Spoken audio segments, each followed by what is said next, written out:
Hey everybody, this is Tracy, and I'm not getting ready to recap I'm not getting ready to recap a TV show. I just wanted to come on since I was already doing the video for Power and for the Shaws of Sunset. I thought I'd go ahead and one, give the latest update on the Bakari Henderson story, and then two, talk about this news that just broke about R. Kelly.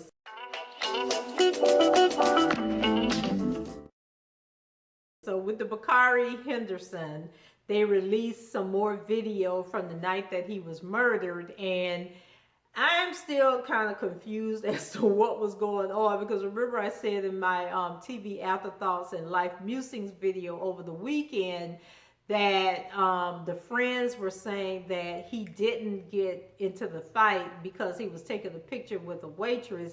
He got into the fight because they set their drinks on the wrong table. Well, this latest footage shows that the fight started over this white woman that was in the club. So it looked like it was a group of people standing around this table, and it appeared that they were all together. So then Bakari and one of his friends, and I can't even remember, actually it was the friend it was a white guy. I'm not even gonna say it was his friends. There was a guy who was trying to take a picture with this woman. So then you can see the woman turn around like with her back to them, and then look like she had a camera too. I have to go back and look at, well, actually I'm gonna put the video in this video so you guys can look at it. But anyway, so when she turns around with her back to the guy who was trying to take her picture, then the person who they're saying was Bakari, he turns around also and gets into the picture. So at that point, there was a guy standing next to Bakari, and this guy gets into it. He like reaches across the table and he breaks a bottle or slams a bottle on the table or something to say something to somebody else at the table. When Bakari kind of like the gesture, because we don't know what's being said, the gesture indicates that he was saying, "Hey, dude, calm down. Like, what are you doing?" And then the guy slaps Bakari. I mean, like, bitch slap Bakari. And I'm just like, really, dude? So I guess Bakari was kind of like stunned. And then the guy who was originally taking the selfie, he comes around and kind of like pushes Bakari out of the way. And then Bakari, I guess, realizes this dude just slapped me. So then he punches the guy. The two of them end up getting into a fight, and then everybody, kind of leaves the angle of the camera. Now, I don't know if there's other footage and the police are, looking at this footage before they release it to the public or what's going on, because it would seem kind of crazy that there was a camera pointed directly on their table, but there wasn't any other cameras in the room. So there's other my guess is that there's other footage, but they haven't released that footage yet of what's going on. And then as we know, the fight ensued and they were running down the street. But people are saying that it was the lighting in the room. But when Bakari was running down the street, he clearly had a white t-shirt on, what appeared to be a white t-shirt and some dark pants. But in the video where they were in the bar, his shirt wasn't white. It was a dark color and looked like it might have even had, like, those t-shirts where it's a darker color body and then the sleeves are a little bit lighter color, like the shirt might be a burgundy-ish color and then the sleeves are more of a pinkish color. So that's kind of like the illusion that was being given off inside the club. And then it looked like he had on light colored shorts. Like his shorts might have been white or maybe some khaki shorts or something. But people were saying that the lights may have changed the color and made some things look darker and some things look lighter. But to me, it just looked like the guy that, when they killed him on the street, that person was wearing something totally different than the person that was in the video. But like I say, I'll put the video in this video so you guys can look at it and see if you guys saw the same thing I saw as far as what was happening. But just really confused as to how all these people were standing around this little small square table, and they seemed to have been having a good time until the whole thing happened with the taking the picture with the woman. And I don't know whether she was a waitress, if she was with the group, why the guy slapped Bakari. Did he even know Bakari? Like, it's a whole lot of unanswered questions. But one thing we do know, them friends disappeared at some point and they were not there to help Bakari. And then I was like, did Bakari even know anybody that was at that table, or was it just one person at the table that he knew? Just a lot of unanswered questions. But you guys, watch the video and let me know what you think is going on.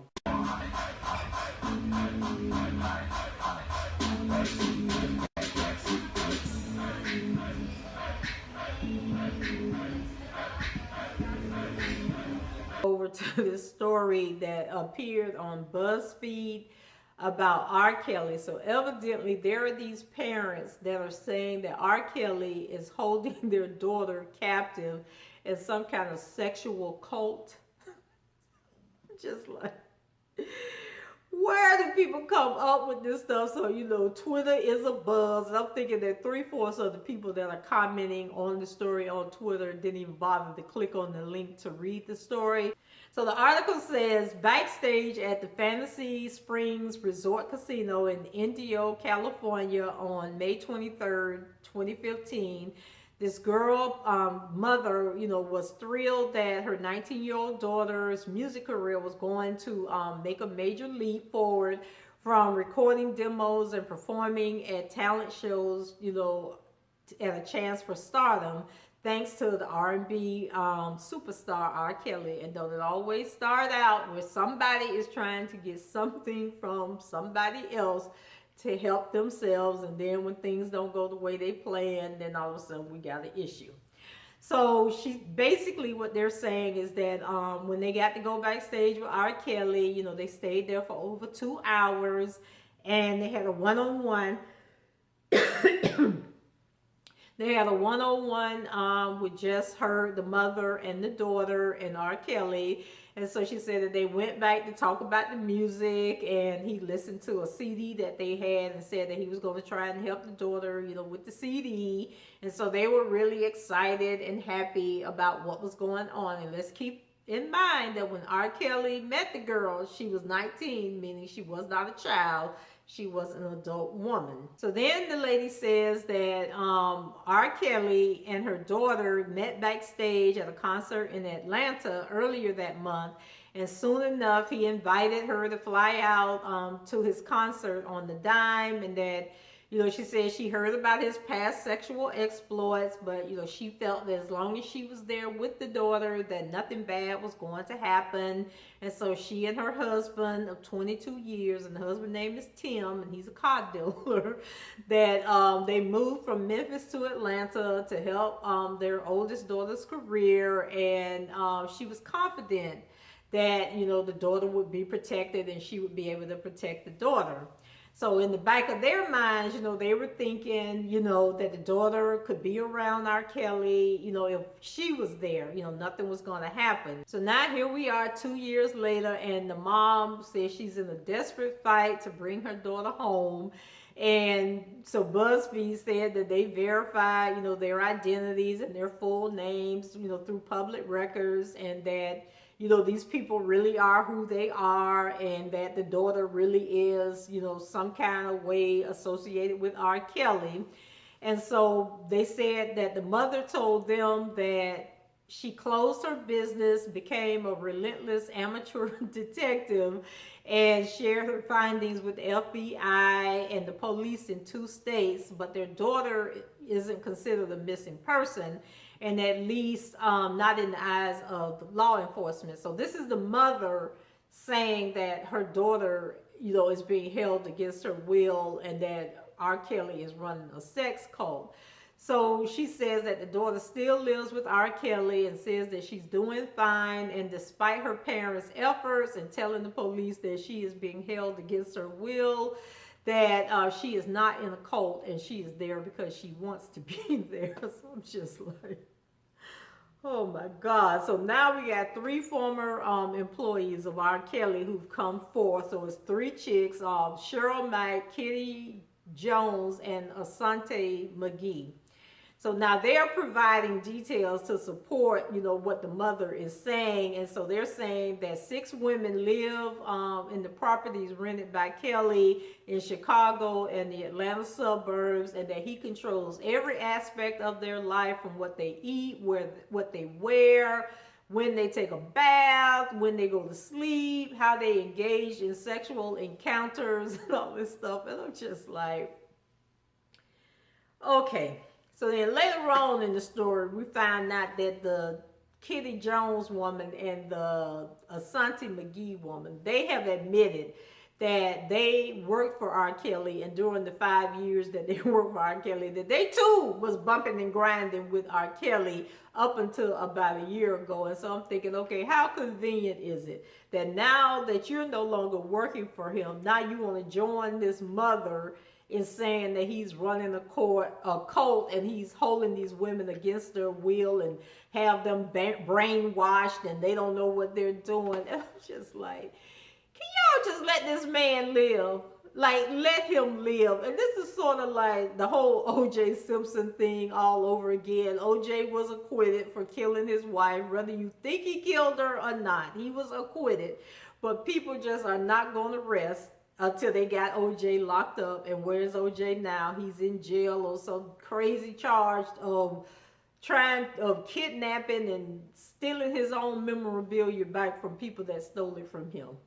So I guess this is just like following that same motive, and people are just falling for it, and all gung-ho, he's a sexual predator. I'm not surprised. Hopefully he'll finally go to jail this time. And I'm just like, really, if the police were able to get into the house and talk to the woman, and the woman says, I am here on my own free will, this man is not doing any of this stuff to me, why y'all can't let it go? Like, seriously, why can't y'all let it go? And I mean, I can understand where the mother's coming from. Things didn't turn out the way she was hoping that they would turn out. But you put your daughter in that situation. So really, you need to be blaming yourself for putting your daughter in that situation, because you let your greed overrule your better judgment. So this man had this reputation. You put your daughter out there anyway. So now she done got caught up in the fame and the fortune and, the whole aura, which is aura, and you just lost control of the situation. So now you go into the media. He's trying to get his life back on track. And the part that really kills me about this whole double standard is because just not too long ago, we had this story about the Kardashian guy, the one that Courtney has the kids from Scott, and Scott is dating this 19-year-old girl. What's the difference? Why is it okay that Scott is dating the 19-year-old, but R. Kelly messing with the 19-year-old? So suddenly he's a sexual predator and needs to go to jail. It's like, people, y'all got to make up your mind.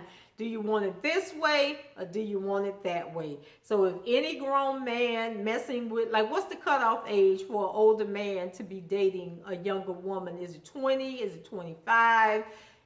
Is it so many years apart that it has to be? Like, at what point does a woman get to say, because I'm thinking if a 14, 15, 16-year-old can say, I'm going to have sex and I'm going to bring a life into this world, truly a 19-year-old can say, I want to have sex or I want to be with this man. If she is an adult, it is her choice whether we like it or not.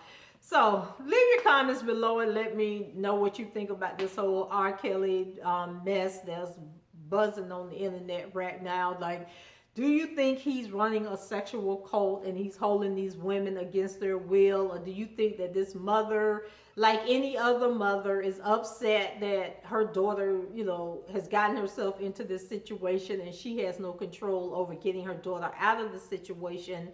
And what do you think about these other 3 women that claim to have known all this stuff was going on, but because it was benefiting them and they were working for R. Kelly and earning money off of him and sleeping with him, they didn't say anything? But now that they're no longer working for him, they want to side with the mother and say, yeah, she's telling the truth. This is going on and he is running this cult. I tell y'all. So anyway, Let me know what you think. Let's talk about it in the comments. Take care, guys. Bye-bye.